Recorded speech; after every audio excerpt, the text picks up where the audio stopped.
I'd been a cadet with the Cary Fire Department for a little while, and then I heard that the internship class was available, and so I wanted to get over here and get as much experience as I could in the profession that I want to pursue later in life. I'm seeing what firefighters do on a day-to-day basis, how there's training built in. A lot of the time there's daily rig checks.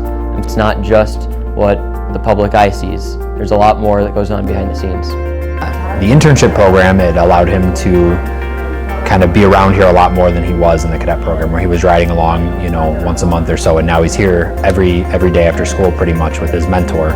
He's really enjoyed it. He's got to go on calls, he's got to train with the guys and kind of feel like what it's like to be a part of a firehouse. And any time you have to teach something or lead something, I feel like you get to learn that process better than if you're just learning it from someone else. I've enjoyed every minute of it.